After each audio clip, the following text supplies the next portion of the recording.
Shut up and sit down. चलिए आइए अब हम लोग पढ़ते हैं 2.3 ethical problems in family life and at work. अब देखिए, हमारे पारिवारिक जीवन में और हमारे काम करने की जगह पर हमें कुछ नीतियां से संबंधित समस्याएं भी होती हैं। ठीक है, तो आइए अब हम लोग एक एक करके पढ़ेंगे क्या क्या समस्याएं होती हैं। So far, we have learnt about work ethics and their importance. जो स्टूडेंट वीडियोस को लाइन से देखते हैं तो वो अभी तक क्या पढ़ रहे थे कि वर्क एथिक्स क्या होता है और उसका ज़रूरत क्या है, महत्व क्या है।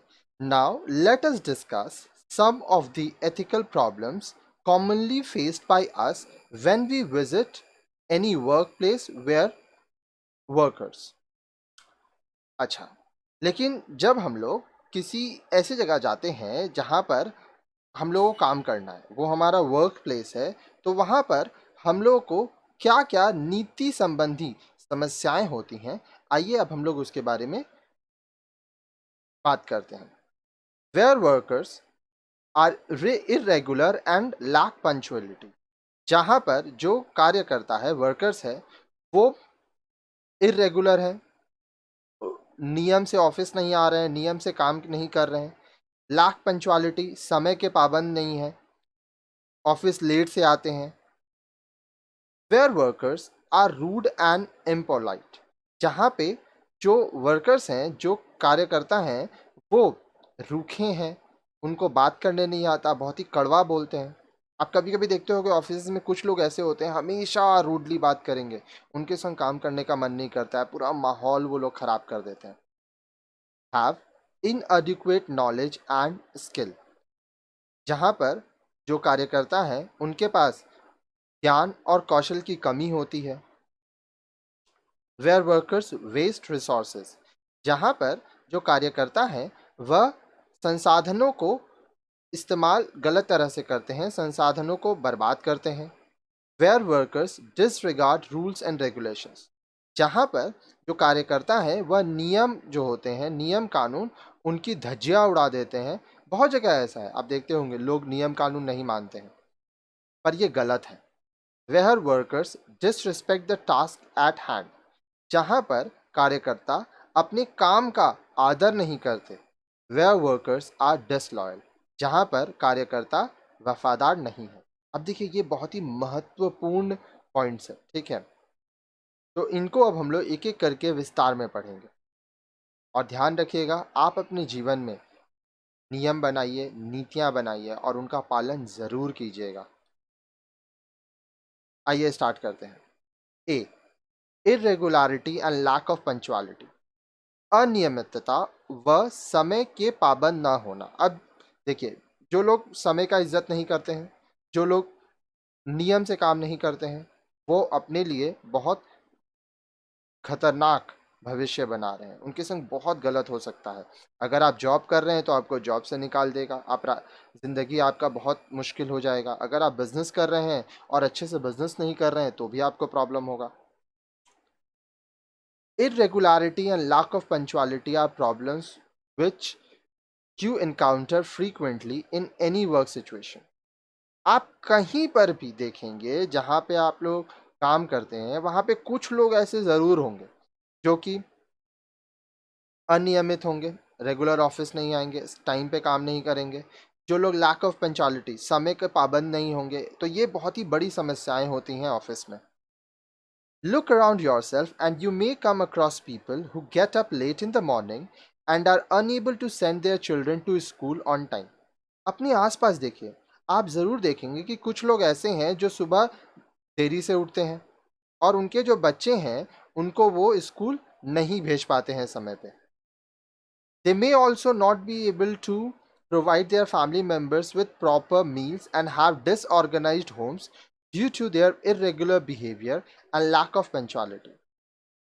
आप ये भी देखे होंगे कि वो देरी से उठते हैं तो वो अपने परिवार के सदस्य को, फैमिली मेंबर्स को सही तरीका से खाना नहीं दे पाते हैं, प्रॉपर मील्स नहीं दे पाते हैं, और उनके जो घर होते हैं वो डिसऑर्गेनाइज्ड, मतलब सामान इधर उधर फेंका रहता है, ठीक से सजाया हुआ नहीं रहता है, क्योंकि इनका जो व्यवहार है वो सही नहीं है। ठीक है, ये समय के पाबंद नहीं है, समय से ये काम नहीं करते हैं। Such people frequently absent themselves from work. अब ये जो लोग होते हैं ये ज़्यादातर अपने काम से एब्सेंट रहते हैं, ये काम पे नहीं जा पाते हैं।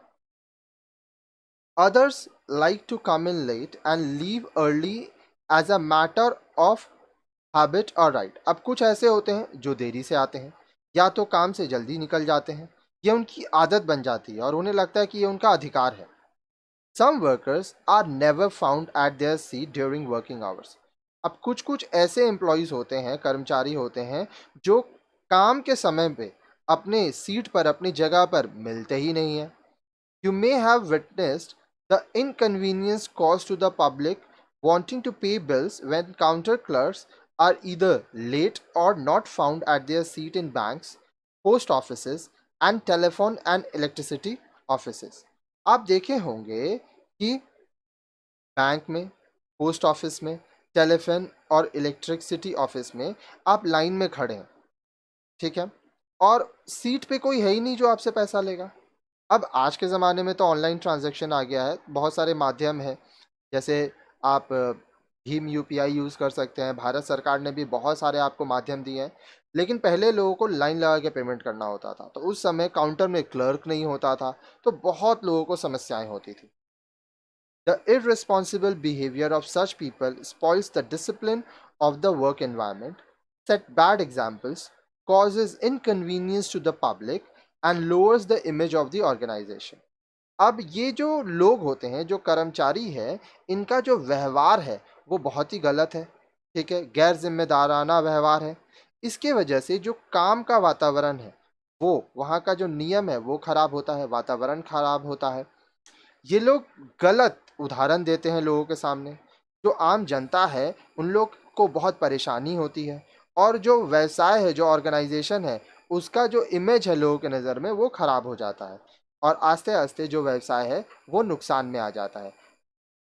आगे देखिए, आर यू रेगुलर और punctual in studying and completing your lessons and exercises? क्या आप जो पढ़ाई करते हैं, क्या आप रेगुलर पढ़ाई करते हैं, समय पे पढ़ाई करते हैं, आप अपने लेसन्स को, एक्सरसाइजेस को पूरा कर लेते हैं? If not, you will not be able to perform well in your exams and will then feel unhappy about it. अगर आप समय से अपने पढ़ाई को पूरा नहीं कर पाते हैं तो आप परीक्षा में अच्छा नहीं कर पाएंगे, और इससे आपको अच्छा महसूस नहीं होगा, आप बहुत दुखी हो जाएंगे। You should also understand that this will affect your future career prospect.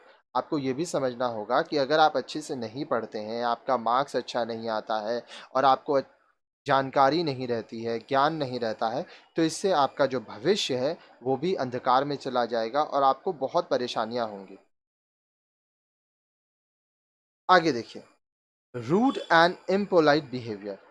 बहुत लोगों का व्यवहार बहुत गंदा होता है। Sometimes certain family members are in the habit of being rude and aggressive. कभी कभी परिवार के कुछ सदस्य ऐसे होते हैं जिनका व्यवहार बहुत ही बुरा होता है, वो जल्दी गुस्सा हो जाते हैं। Not only does this destroy the peaceful atmosphere at home, but also creates bad name for the family. अब इससे सिर्फ आपके घर का वातावरण, शांति का वातावरण खराब नहीं होता है, आपके परिवार का बुरा नाम भी हो जाता है।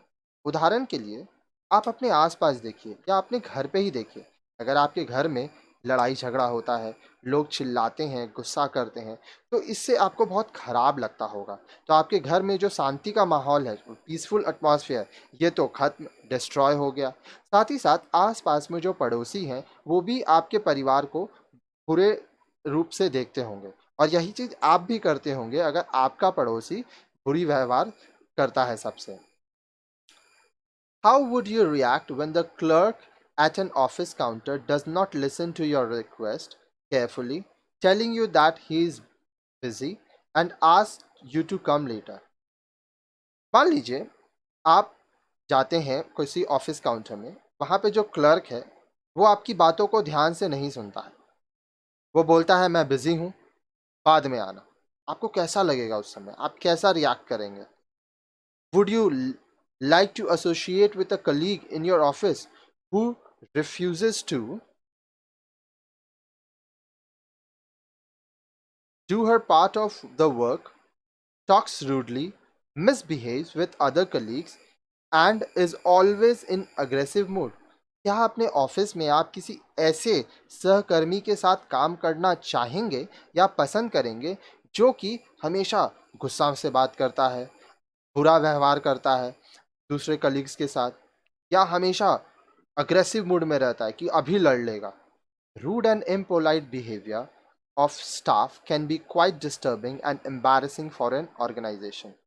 एक व्यवसाय के लिए, एक संगठन के लिए, अगर उसका जो कर्मचारी है उसको बात करने नहीं आता है, वह लोगों के संग अच्छा व्यवहार नहीं रखता है, तो ये बहुत ही डिस्टर्बिंग होगा, बहुत ही शर्मिंदा करने वाला बात होगा एक ऑर्गेनाइजेशन के लिए, और ये ऑर्गेनाइजेशन को बहुत नुकसान देगा। नेक्स्ट है इनएडिक्वेट नॉलेज एंड स्किल। अब बहुत सारे ऐसे हमारे कर्मचारी होते हैं जिनके पास अपर्याप्त ज्ञान होता है या कौशल होता है।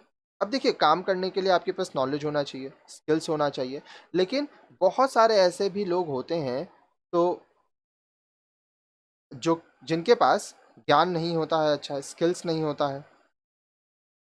Many people project that they have special skills and knowledge to impress others and enhance their job prospects.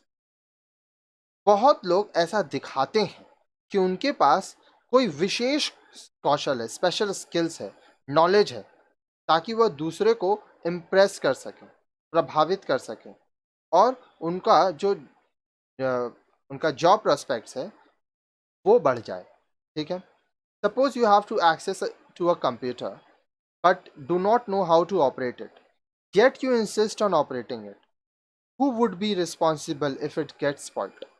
मान लीजिए आपके पास एक कंप्यूटर है, लेकिन आपको ये नहीं पता कि कंप्यूटर चलाते कैसे हैं, फिर भी आप बोलते हैं कि हम तो ये कंप्यूटर चलाएंगे। अब अगर वो कंप्यूटर खराब हो जाता है तो इसके लिए उत्तरदायित्व किसका है?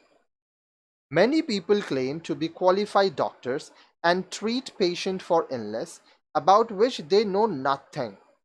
बहुत सारे ऐसे लोग हैं जो बोलते हैं कि मैं एक पढ़ा लिखा डॉक्टर हूँ, वो लोगों की बीमारी का इलाज करते हैं, लेकिन उनको कुछ नहीं पता होता है। As a result they can endanger a patient life.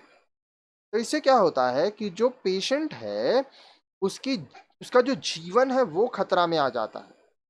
Often people claim to be electricians without any knowledge about electricity और machines and cause heavy losses.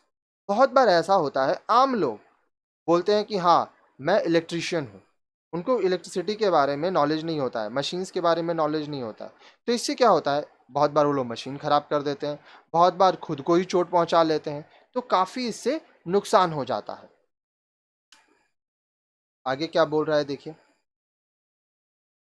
Knowing your job is very important. आप जो भी काम कर रहे हैं उसका जानकारी होना आपके लिए बहुत ज़रूरी है। One should not only be skilled at one's job, but also be ready to learn more about it and update one's knowledge and skills from time to time. अब वन यहाँ पे कौन है? कोई भी एक व्यक्ति, उसको सिर्फ किसी एक काम पर उसको स्किल्ड, मतलब ऐसा नहीं है कि आपको कोई काम आ गया तो बस आप उस पर और एकदम कुछ सीखे ही नहीं। आपको हमेशा तैयार रहना चाहिए नई नई चीज़ों को सीखने के लिए, क्योंकि कोई भी टेक्नोलॉजी आता है, कोई भी काम है, वो वक्त के साथ बदलता जाता है। पढ़ाई को ही ले लीजिए, कितना बदल गया है। तो आपको समय पर टाइम टू टाइम खुद को बदलना पड़ेगा, अपग्रेड करना पड़ेगा, अपडेट करना पड़ेगा। इनएडिक्वेट knowledge about nutrition, home appliances, medicines and cleaning agents can sometimes cause serious mishaps at home. अब मान लीजिए न्यूट्रिशंस, पोषक तत्व, अगर आपको इसके बारे में जानकारी नहीं है ठीक से, घर में जो सामान है उसको कैसे इस्तेमाल करना है ये आपको नहीं पता, दवाइयों को कैसे इस्तेमाल करना है नहीं पता, घर को साफ़ करने का जो फिनाइल होता है, डिटर्जेंट होता है, बहुत सारी चीज़ें होती हैं, आपको उसके बारे में जानकारी नहीं है, तो घर में कभी कभी बहुत ही भयानक हादसा हो जाता है। आगे बोल रहा है, further lack of knowledge of safety and first aid measures can also be very dangerous. अब मान लीजिए अगर आपके पास सेफ्टी और फर्स्ट एड का नॉलेज नहीं है, ठीक है। अब क्या होता है सेफ्टी, मान कि गीला हाथ से स्विच ना छुएं, ठीक है, गैस का नॉब बंद रखें, बच्चों के सामने कोई भी नोकीला चीज़ ना रखें। तो ऐसी बहुत सारी चीज़ें हैं, ठीक है। फर्स्ट एड, मान लीजिए किसी को चोट लग जाता है तो उस समय क्या करना है, अगर ये सब का आपको ज्ञान नहीं है तो ये कभी कभी बहुत खतरनाक हो जाता है। For example, you may get an electric shock while handling a plug with exposed wiring if you are not aware of the potential hazard of doing such task. अब उदाहरण के लिए कभी कभी आपको इलेक्ट्रिक शॉक लग सकता है अगर आप किसी ऐसे प्लग को छू रहे हैं जहां पे तार खुला हुआ है, या आपको पता नहीं है कि ये काम करते कैसे हैं। अब देखिए बहुत लोग क्या है ना, इलेक्ट्रिशियन को जो आते हैं आपके घर में इलेक्ट्रिशियंस, उसको काम करते हुए देखते हैं तो उनको लगता है आसान तो है, मैं भी कर लूँगा। पर ऐसा नहीं है, कभी कभी लोग अपने जीवन को दांव पे लगा देते हैं और बहुत उनको चोट लग जाता है। इसीलिए अगर ज्ञान ना हो तो उस कार्य को ना करें। एक चीज़ याद रखिएगा, जो काम जिसका है उसी को करना चाहिए। हर काम खुद से करने का कोशिश नहीं करना चाहिए। और अगर आपको करना है कोई काम तो पहले उसकी जानकारी लीजिए फिर कीजिए। Lack of knowledge about good nutrition and a balanced diet can cause several deficiency diseases like night blindness, goiter, etc. in your family. अब मान लीजिए आपको पोषण तत्वों, न्यूट्रिशन और बैलेंस डाइट, संतुलित आहार, इसके बारे में जानकारी नहीं है तो क्या होगा, आपका जो परिवार है, जो आपके परिवार के सदस्य हैं, इनको नाइट ब्लाइंडनेस, रतौंधी कहते हैं इसको, गोइठा, महंगा हो जाता है गले पे, ठीक है। इसके बारे में हम लोग आगे के चैप्टर्स में और डिटेल में पढ़ेंगे। तो ये सारी बीमारियां हो सकती हैं। Similarly, learning your lessons sincerely will add to your knowledge, and doing the suggested activities will help you to develop the skills you need to perform well. अब इसी प्रकार से सिमिलरली, अगर आप चैप्टर्स को, लेसन्स को अच्छे से पढ़ेंगे तो इससे क्या होगा, आपका ज्ञान बढ़ेगा। साथ ही साथ आपको जो क्वेश्चंस दिया जाएगा वो सब आप करेंगे, एक्टिविटीज़ को करेंगे तो आप अपने कौशल, स्किल्स को बढ़ाएंगे और इससे आपको अपने जीवन में अच्छा करने में मदद मिलेगा, ठीक है। आगे देखिए, वेस्टेज ऑफ रिसोर्सेज। अब जो संसाधन है उसका बहुत लोग बर्बादी करते हैं। You have already learned in the previous lesson that many of our resources are limited. इसके पहले वाले चैप्टर में हम आपको पढ़ाए थे कि हमारे बहुत सारे ऐसे संसाधन हैं जो कि सीमित हैं, ठीक है। इसीलिए हम लोग स्कार्स रिसोर्सेज कहते हैं। Some homemakers are in the habit of overestimating and thereby wasting a lot of cooked food. अब देखिए, कुछ कुछ ऐसे लोग होते हैं जो घर में काम करते हैं, उनको आइडिया नहीं होता है कितना खाना बनाना है, ठीक है। तो वो क्या करते हैं, ज़्यादा खाना बना देते हैं और इससे बहुत खाना बर्बाद हो जाता है। Sometimes, due to improper storage, raw ingredients get spoiled and have to be thrown. अब कभी कभी आप ठीक से सामान नहीं रखते हैं, ठीक है, तो वो रॉ इंग्रेडिएंट्स जो होता है, जो पकाए नहीं है अभी, वो खराब हो जाता है और आपको वो फेंकना पड़ता है। कभी कभी आप देखते हैं ना, दूध फट जाता है तो क्या होता है, वेस्टेज ही तो है। कभी कभी सब्जी खराब हो जाता है, वेस्टेज ही तो है। कभी कभी आप गलत तरह से रखते हैं, ठीक से स्टोर नहीं करते हैं, चूहा खा लेता है, तो वो भी तो वेस्टेज है। Some people take large serving on their plates and leave uneaten food when they are not able to eat it. कुछ लोग अपने प्लेट में बहुत ज़्यादा खाना ले लेते हैं, उसके बाद जो खाना वो खा नहीं पाते हैं वो छोड़ देते हैं और इसको फिर फेंकना पड़ता है। Making unplanned and frequent trips to the market without preparing a shopping list leads to wastage of your time and energy and fuel if you are go by a vehicle. अब कुछ लोगों का आदत होता है बार बार बाजार जाने का, तो इससे क्या होता है, आप अपना समय बर्बाद कर रहे हैं, ऊर्जा बर्बाद कर रहे हैं, एनर्जी बर्बाद कर रहे हैं। और अगर आप गाड़ी से जाते हैं तो आप तेल भी बर्बाद कर रहे हैं। इसलिए जब भी आप बाजार जाएं तो आप इस चीज़ का ध्यान दें कि आपको जो जो लाना है आप लिस्ट बना लें और लिस्ट लेके जाएं, उस लिस्ट से सामान लाएं। Lights and fans left running without anybody using them are a common sight in many offices. अब देखिए, लाइट हुआ, पंखा हुआ, बहुत बार लोग इसको चलता छोड़ देते हैं। रूम में कोई नहीं है लेकिन लोग भूल गए बंद करना। ऑफिस में तो ये देखा गया कि लोगों को मतलब ही नहीं है, जो एम्प्लॉयज़ होते हैं, कि हाँ ठीक है चल रहा है चलने दो, बॉस का पैसा लग रहा है। पर ऐसा नहीं करना चाहिए। अगर कहीं पे कुछ बर्बाद हो रहा है तो उसको आप देखिए, उसको ठीक कीजिए। Items of office stationery being misused and thrown around are also common sights. अब ये भी देखा गया कि ऑफिस में जो सामान होता है, स्टेपलर हुआ, स्टेपलर पेन हुआ, पेपर्स हुआ, पेन हुआ, बहुत सारी चीज़ें हैं जिनका गलत तरह से इस्तेमाल होता है, जिनको फेंक दिया जाता है। Misuse of office telephones and vehicles for personal work is a common occurrence. Office का जो टेलीफोन है, ऑफिस का जो गाड़ी है, उसको अपने काम के लिए इस्तेमाल करना ये भी गलत है, ये भी मिसयूज है, ये भी बहुत बार देखा गया। You may also have you may have also notice that people do not close taps after drinking water. आप ये भी देखे होंगे कि पानी पीने के बाद लोग नल को बंद नहीं करते हैं, इससे पानी बर्बाद होता है। All this is a wastage of our precious resources. अब ये सब क्या है, हमारे जो प्रीशियस, जो अमूल्य संसाधन है, जो उनका यहाँ पे बर्बादी हो रहा है। तो आप ये सब जो सीखें, ये बर्बादी आप मत कीजिएगा। याद रखिएगा, अगर आप ऑफिस में काम कर रहे हैं और आप ऑफिस का सामान बचा रहे हैं तो आप एक अच्छे एम्प्लॉय होंगे। और एक अच्छा व्यक्ति हमेशा फ़ायदे में रहता है, भले उसको थोड़ा देरी से फ़ायदा मिलता है लेकिन मिलता ज़रूर है। आगे देखिए, E disregard for rules and regulations. अब बहुत लोग होते हैं जो नियम कानून का उल्लंघन करते हैं, उसको मानते नहीं। You may have observed that in some homes special treatment is given to sons in comparison to daughters. आप देखे होंगे कि कुछ कुछ घरों में लड़कों को लड़कियों के मुकाबले ज़्यादा अच्छा मान दिया जाता है, उनके लिए संग स्पेशल ट्रीटमेंट होता है। ये गलत है। Often parents show favouritism towards particular child. ये भी देखा गया है कि जो माता पिता हैं वो अपने किसी एक बच्चे को ज़्यादा प्यार देते हैं, उसको ज़्यादा फेवरेट मानते हैं। ये भी गलत है, ऐसा नहीं करना चाहिए। आपके जितने बच्चे हैं आपको सबको बराबर देखना चाहिए, वरना क्या होगा, आपके बच्चे दुखी होंगे। Have you noticed a difference in the treatment of a daughter and a daughter in law in some families? क्या आप ये देखे हैं कि घर की जो बेटी होती है और घर की जो बहू होती है, उनके बीच में अंतर किया जाता है कुछ कुछ परिवार में।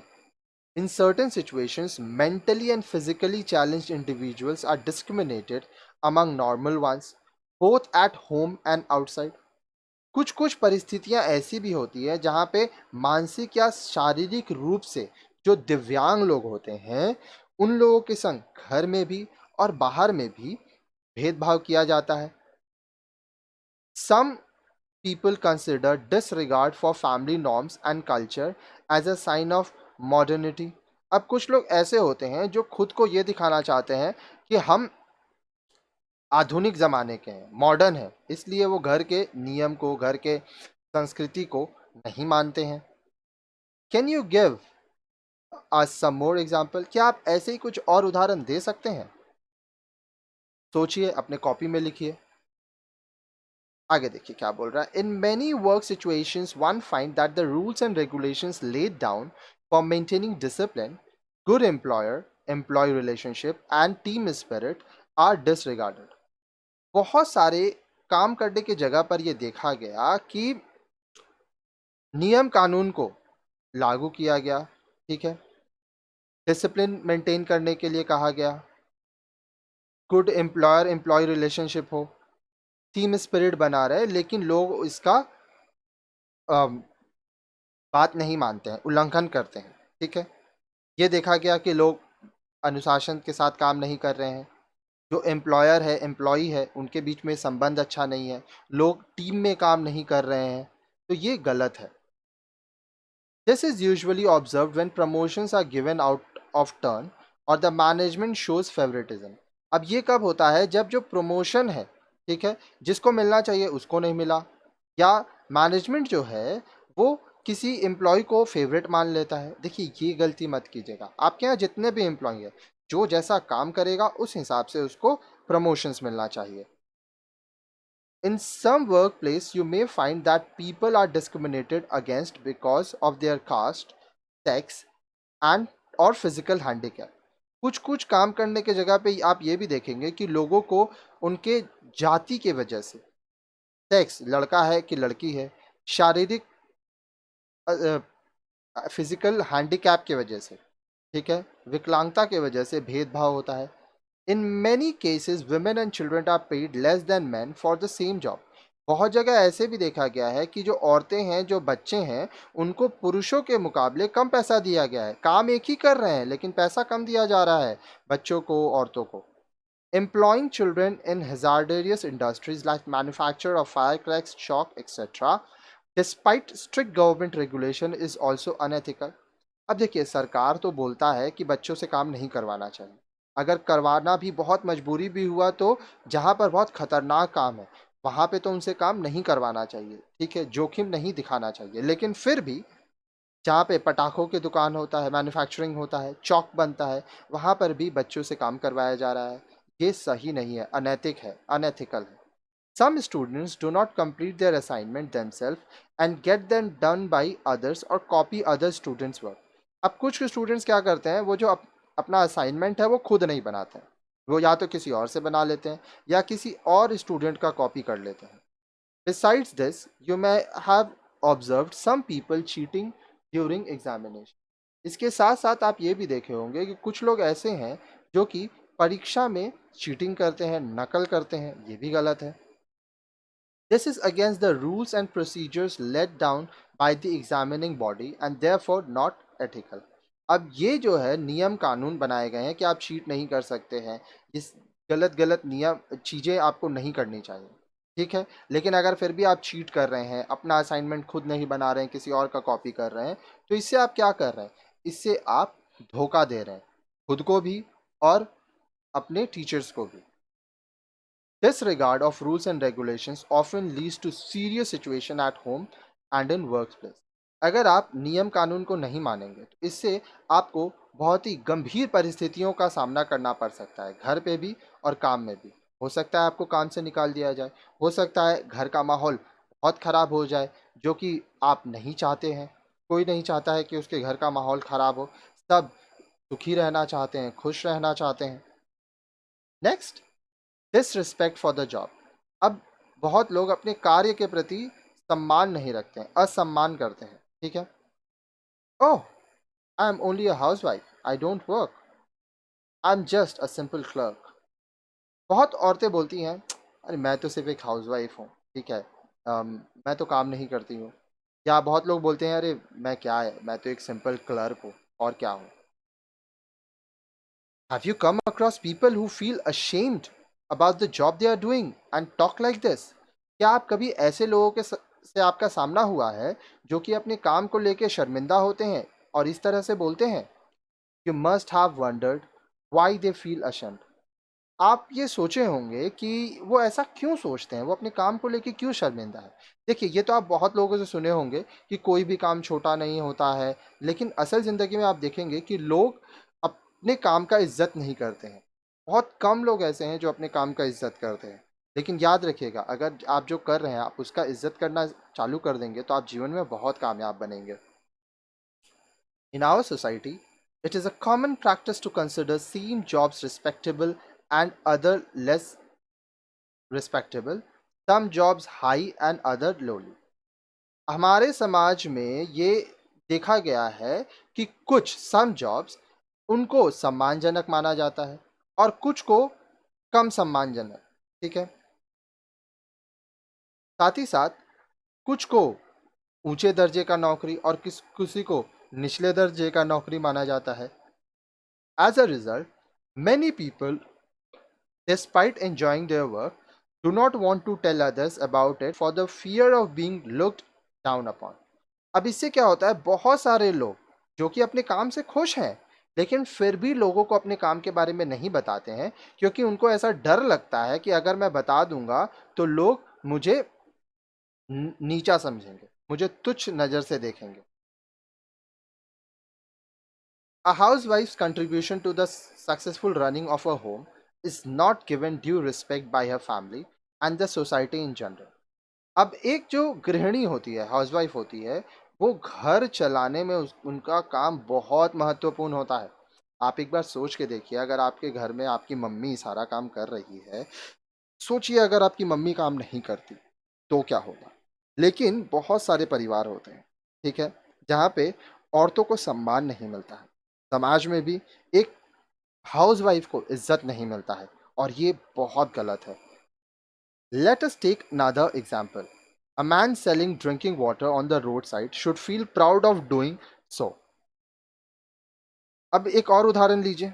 मान लीजिए एक आदमी है जो रास्ते में पीने का पानी बेच रहा है, उसको अपने काम से प्राउड फील करना चाहिए, ठीक है, उसको अपने ऊपर गर्व होना चाहिए।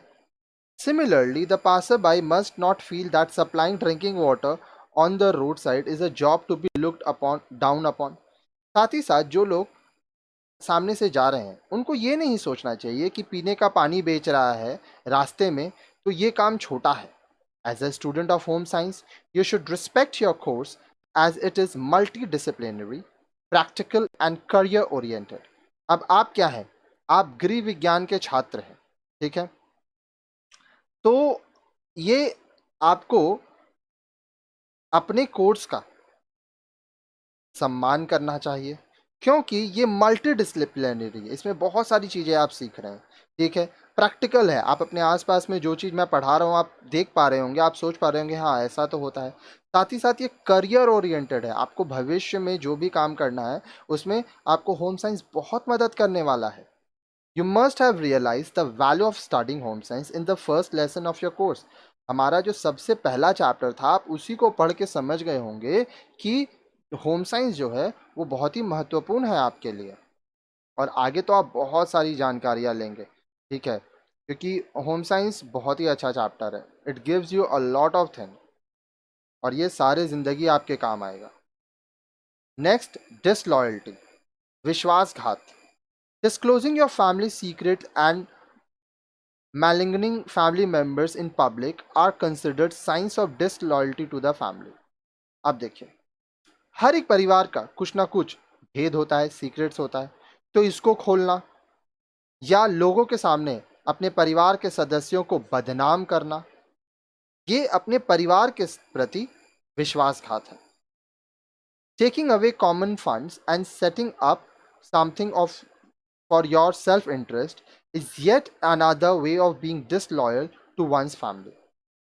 अब मान लीजिए एक फैमिली बिजनेस है, ठीक है, उसमें जो पैसा है वो सबका है, ठीक है, लेकिन आप उसमें से कुछ पैसा अपने इस्तेमाल के लिए, अपने स्वार्थ के लिए अगर इस्तेमाल करते हैं तो आप परिवार को धोखा दे रहे हैं, उसके संग विश्वासघात कर रहे हैं। In offices, some staff members indulge in activities that are harmful to the success of the organization they work for. अगर हम ऑफिस का बात करें, दफ्तर की बात करें, तो कुछ कुछ ऐसे स्टाफ मेंबर्स होते हैं जो कि गलत काम में लगे होते हैं। इससे जो भी ऑर्गेनाइजेशन है उसको नुकसान होता है। For instance, a chemical engineer may quietly sell the secret formulas of a new product to a rival company for a quick extra money. उदाहरण के लिए मान लीजिए कोई कंपनी का केमिकल इंजीनियर है, वो क्या किया, वो कंपनी का जो सीक्रेट फार्मूला है, कंपनी एक नया प्रोडक्ट लॉन्च करने जा रहा है, उसका सीक्रेट फार्मूला है, वो दुश्मन कंपनी को बेच दिया ताकि उसको कुछ पैसा मिल जाए। तो ये क्या है, वो धोखा दिया। A corrupt union leader may call for a strike for mill workers, thereby stopping production at the mill leading to heavy losses. अब मान लीजिए जो यूनियन लीडर है, ठीक है, वो बेईमान है, भ्रष्ट है। अब वो क्या किया, जो मिल के लोगों हैं उनको बोला स्ट्राइक कर दो, ठीक है, तो इससे कंपनी को बहुत नुकसान हुआ, ठीक है, हड़ताल करना, स्ट्राइक करना। Taking bribes to grant special favors to certain companies and people at the cost of one's own organization is common occurrence today. आज देखिए, घूस लेना और कंपनीज को फायदा पहुंचाना, ठीक है, ये बहुत ज़्यादा होने लगा है, और इसी को भ्रष्टाचार कहते हैं, ये भी गलत है। cheating one's employers and working for someone else while being in the employment of another are another example of disloyalty. अब मान लीजिए आप किसी के यहाँ काम करते हैं, ठीक है, साथ ही साथ आप दूसरे के लिए भी काम कर रहे हैं, तो इस तरह से आप अपने कंपनी को धोखा दे रहे हैं. अब इसका मतलब ये नहीं हुआ कि मान लीजिए आप किसी कंपनी के काम कर रहे हैं तो आप साथ में और कुछ काम नहीं कर सकते, लेकिन उसका जो दुश्मन कंपनी है, आप कम से कम उसके का काम थोड़ी तो मत कीजिए, आप अपनी कंपनी को तो धोखा मत दीजिए. Can you think of some more example of disloyal behaviour? क्या आप विश्वासघात के कुछ और उदाहरण सोच सकते हैं? अगर हाँ, तो अपने कॉपी में लिखिए और हमें चैट सेक्शन में बताइए, हम लोग देखेंगे कि आप क्या लिखें. ठीक है.